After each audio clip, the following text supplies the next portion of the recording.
नमस्कार गोवेकरांनो, मी प्रियंका. दैनिक गोमंतकच्या इव्हिनिंग बुलेटिनमध्ये आपणा सर्वांचं स्वागत करते. जाणून घेऊया आज दिवसभरात गोव्यात घडलेल्या काही ठळक घडामोडी.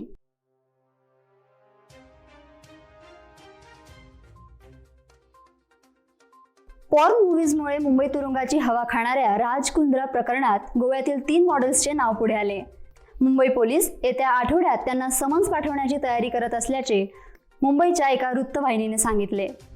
या मॉडेल्सची नावे जरी सांगण्यात आली नसली तरी त्यापैकी एक मॉडेल मडगावात तर दुसरी फोंड्यात राहते अशी माहिती या वृत्ताच्या आधारे देण्यात आली आहे.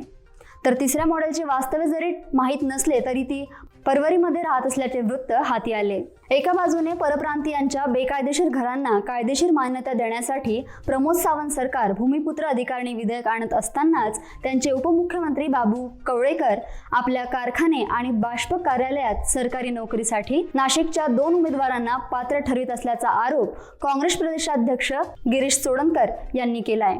हे सरकार खरेच गोमंतकीयांच्या हिताचे आहेत का असा सवालही त्यांनी यावेळी उपस्थित केलाय. पंधरवड्यापूर्वीच्या महापुरामुळे अनेक भागांना मोठा फटका बसला. लोकांची घरे कोसळली, काही जण बेघर झालेत. या आपत्तीत अनेकांनी या लोकांना मदत केली, पण घर सावरण्यासाठी आर्थिक मदत मात्र अवघ्याच लोकांना मिळाली. गोवा सरकारची मदतही या लोकांना अपेक्षित आहे, पण अजून तरी ती मिळालेली दिसत नाहीये. मात्र निवडणूक समोर ठेवून बऱ्याच समाजसेवकांनी कडधान्याच्या पोटल्या या आपदग्रस्तांना वाटल्याचे दिसून आले. आता घरच नाही तर हे धान्य ठेवायचे कुठे असा प्रश्न आपदग्रस्तांसमोर उभा ठाकलाय. त्यामुळे काही धान्य कुजूनही गेले. शेवटी आता या पोटल्या देणं थांबवा आणि घर उभारण्यासाठी थेट मदत करा असे म्हणण्याची वेळ या आपदग्रस्तांवर आली. चापोली धरण जलाशय भरून वाहू लागले. काणकोणात पावसाचे शतक पूर्ण झाले. यापूर्वी ऑगस्ट महिन्याच्या शेवटच्या आठवड्यात पावसाचे शतक पूर्ण झाले होते. मात्र तौक्ते वादळाच्या मे महिन्यातील प्रभाव आणि त्यानंतर मोसमी पावसाची जोरदार सलामी यामुळे काणकोणात जोरदार पाऊस झाला. काणकोणची तहान भागवणारे चापोली धरण जलाशय 23 जुलैलाच पूर्ण क्षमतेने भरून वाहू लागले होते. गोव्यातील कंटेनर सेवा बुधवारपासून अचानक एकतर्फी बंद झाल्याने राज्यातील उद्योजक अडचणीत आले.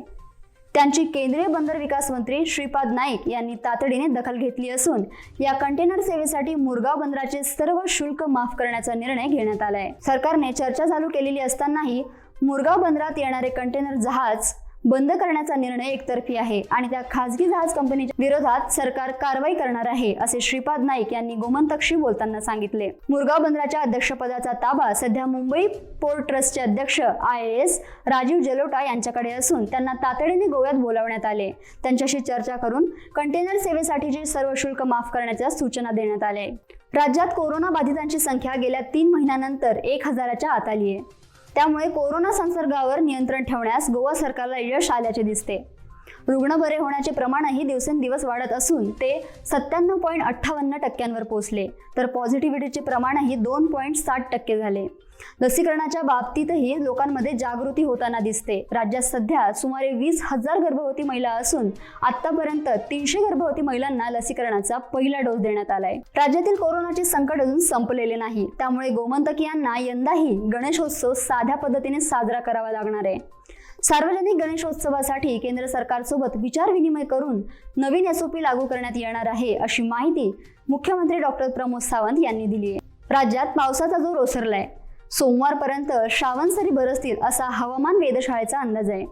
पावसाने जोर पकडला नसला तरी समुद्र खळबळलेलाच असल्याने आज 6व्या दिवशीही केवळ काहीच लहान ट्रॉलर समुद्रात गेले होते. वादळी वाऱ्यामुळे मनासारखी मासेमारी होत नसल्याने मासेमारांमध्ये उदासीनता दिसून येते. गोव्यातील नेत्रावळी गाव गेल्या काही वर्षापासून पर्यटकांचे आकर्षण केंद्र बनले, परंतु कोरोना महामारीमुळे येथील लोकांची आर्थिक गडी विस्कटलेली दिसते. त्यामुळे सरकारने पर्यटन स्थळांवर घातलेली बंदी उठवण्याची मागणी नेत्रावळीतील व्यावसायिक आणि स्थानिकांकडून केली जाते. गोव्याच्या रणजी क्रिकेट संघात रिक्त असलेल्या 2 पाहुणा खेळाडूंच्या जागेसाठी जोरदार चुरस सुरू आहे. त्यात मुंबईचा अष्टपैलू शुभम रांजणे याचे नाव आघाडीवर असल्याची माहिती मिळते. शुभम रांजणे, अरमान जाफर या मुंबईकर क्रिकेटपटूंसह गोव्याकडून खेळण्यासाठी काही अर्ज दाखल करण्यात आले. तर या होत्या आज दिवसभरात गोव्यात घडलेल्या काही ठळक घडामोडी. अशाच ताज्या अपडेट्स जाणून घेण्यासाठी आमच्या दैनिक गोमंतक पेजला भेट द्या आणि आमच्या चॅनलला सबस्क्राईब करा.